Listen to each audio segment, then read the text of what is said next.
We cannot believe who we have on the show today. He's a president, he's a dictator, he's ruled for almost 50 years. Like, this is a crazy get for Newsgirls. I mean, it's the first world leader we've ever had on the show, and he talked to us from the Capitol and pulled himself away from his crazy high-stakes duties, like overseeing a Cold War. It's the president of the Micronation Molossia, His Excellency Kevin Baugh. We are thrilled to be speaking with him. And for those of you living under a rock who haven't heard of Molossia, it's one of the smallest nations on Earth. It's like a tenth the size of the Vatican. And it's in the US. It's actually in Nevada. And even though it's a micronation, the official website says, quote, what it lacks in size, it makes up for in spirit. And there are actually thousands of micronations around the world, and the populations range anywhere from 3 to over 25,000. Molossia has a respectable 40 citizens. And micronations are any political entity whose representatives claim that they belong to an independent nation, but which obviously lack international recognition. And it looks like this micronation movement took off in the 60s and 70s, and Australia now has the most micronations in the world with like around 40. And the US has about 9, which is a lot. Yeah. Molossia is one of the most well-known and longest-running micronations in the world. It was founded in 1977, and it's a very unique place. Oh, yes. So it has its own time zone, Molossian Standard Time, which is exactly 39 minutes ahead of Pacific Time. Very good. It also hosted the first Micronational Olympic Games, which coincided with the 2000 Sydney Olympics. Can't believe we didn't hear about them. And in order to enter the country, you have to go through customs and get a stamp in your passport. There's such a rich history that you can actually find in detail on their website. Apparently, Molossia was invaded in 2010 and was overthrown by like another nation for 3 days. It's also currently, like Wren said, in a Cold War with East Germany, which, as we know, no longer exists. So there's a lot going on for it being such a small country. It says it has its own Navy, Naval Academy, space program, railroad, postal service, and bank. And Molossia has forbidden guests to bring in walruses, onions, spinach, and catfish. So as you can see, running a micronation requires a lot of imagination. They're usually motivated by experimentation, political protest, artistic expression, and sometimes even criminal activity. Yeah, like there was this micronation called the Republic of Rose Island, which was this like very little man-made platform that was floating around in the middle of the Adriatic Sea. And it existed for a year until the Italian Navy came in and used explosives to like blow the entire place up because they claimed it was a tourist scam to avoid paying taxes. And then there was also the Gay and Lesbian Kingdom of the Coral Sea Islands, which was formed in 2004 in Australia in response to the country refusing to recognize same-sex marriages. But then it was dissolved in 2017 when gay marriage was legalized. As for existing micronations, the newest one is called the Republic of Slowjamistan in Southern California that was founded by a DJ in 2021, so just a couple years ago. And the Sultan bought the land for $19,000. And it's just this like random desert town where people listen to music and like Crocs are banned because he hates Crocs. And this was interesting, though, as we read interviews about him, the founder said he gets hundreds of DMs from people around the world. He said, especially people from Bangladesh, seeking asylum in Slowjamistan because people want to move there with their families. Whoa. Well, the micronation Liberland, which is in an unclaimed pocket of land between Serbia and Croatia, has some very powerful political ties. We've actually talked about it on the show before because you'll remember Justin's son was the Chinese crypto billionaire who bought the banana taped to the wall, the art. Well, he's actually the prime minister of this crypto micronation Liberland, and he's tight with the Trump family as a financial advisor. Yeah, expect to see more of Liberland and Justin's son in the future. Eric Trump called him a good friend of the White House, and there's been a lot of like ongoing diplomacy between Liberland and the US. There have been like a lot of articles written up about it.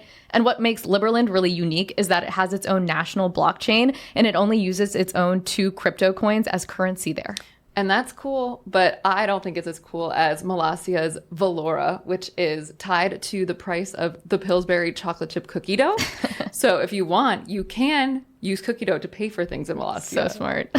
And now we're approaching the time you've all been waiting for to introduce our high-profile guest. We'll play the national anthem of Molossia, which actually had some drama. So the old Molossian anthem was literally just the Albanian anthem, and they used it for 15 years until the government reached out to Molossia and was like, this is ours, like, please stop using it. So without further ado, His Excellency Kevin Baugh of Molossia. So we are so curious, how did you come up with the idea to found a micronation? Like, how did this all start? My friend James and I, we watched this old movie called The Mouse That Roared. with Peter Sellers. It's about a tiny country in Europe that gets offended by the U.S. and so they basically invade the U.S., become the most powerful country on earth, even though they're like maybe 10 square miles.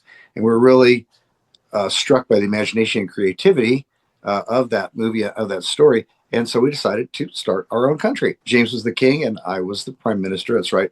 We were a republic with a king. But, what do you know when you're 15?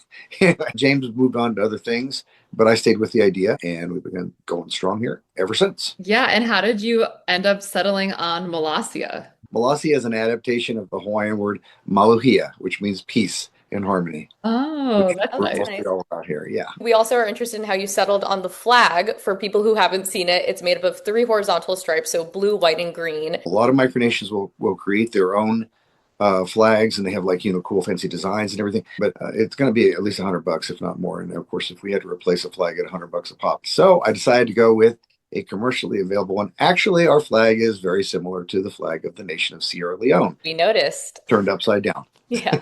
So far they have not complained, and that's good. And so for those of us who can't go and visit you in your great country, what is there to see as a tourist? Well, first off, as a tourist, when you come visit, and this is very rare for most tourists, you're going to see pretty much every inch of our nation. Okay, and you get all in an hour and a half, and you're going to be guided by me, the president. So you get all kinds of things you don't normally get when you take a tour of a country. You start with customs. We have a customs office out there, and we stamp your passport and so forth like that. We see my office, our tiki hut bar and grill, see a few monuments. What are your main duties as the president, as dictator? Planning events and activities in our nation, maintaining all the infrastructure, and of course just the day-to-day duties of correspondence and so forth. And there's a lot. Countries are complicated things. There's a lot that goes into them. I mean, is it difficult operating this nation under what you call a third world budget? Molossia's economy is what you would call a tourist economy. That's kind of what sustains us. If you have a micronation, you're making money, let me know, because it's not a money-making thing. It just doesn't work that way. We like doing things on that budget because it requires us to be creative and do things that are unusual and a little bit different. Our passports don't look like modern official passports with cool little magnetic widgets inside or whatever they've got going on. I don't know. Ours are really based on what passports looked like way back in the day, about 100 years ago. Yeah, you guys are scrappy. I love it. That's good word use. I like that. And so we were reading about some of the history of Molossia. Can you tell us about the ongoing Cold War with East Germany and how that came to be? Yes, indeed. The Germany that we have now was at one point 2 countries for about 50 years. And that lasted up until 1991 when East and West Germany were unified. But while it was still West Germany, I was stationed there with the United States Army. As armies do, they like to wake you up in the middle of the night. And having been woken up one too many times, I decided to declare war on the nearest East Bloc country, the aforementioned East Germany, did a little war declaration, and then forgot all about it. I was going through the archives in the Ministry of the Closet, and I discovered this war declaration. And I was like, oh, yeah, war declaration, East Germany's long gone. Until I discovered, that East Germany is, in fact, not long gone. Way back in 1973, Fidel Castro of Cuba gave a little island off the coast of Cuba to East Germany. So our war thus continues because that is an unoccupied island. There's no one with whom to arrange peace. Nobody living there except for marine iguanas, and they just don't care. And we also hear that you guys have a navy. Can you tell us what you're working on, what they're working on? We do have our own navy. It's not gigantic like, for example, the American Navy. Our Molossia Navy is composed entirely of inflatable kayaks.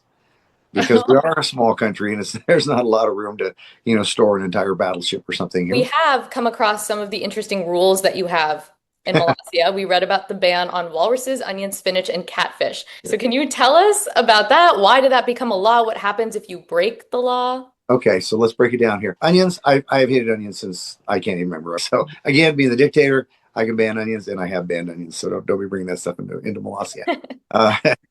Now catfish are banned.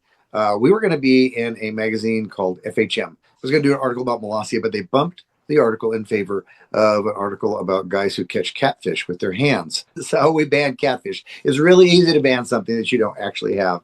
Right. Not only do we not have catfish, we don't even have water for catfish to be in. And it's surprising how popular this is. Once we get through the tour close to the end, we stop at the Molossia jail and you can get your picture taken in the jail. We have a catfish, one of those Billy the Big Mouth. We have an onion. We have a light bulb. Incandescent light bulbs are banned. So we have that as contraband. It's surprising how popular it is to go to jail in a third world country. And then when you're in Molossia, do you also have to abide by U.S. laws? It's safer that way.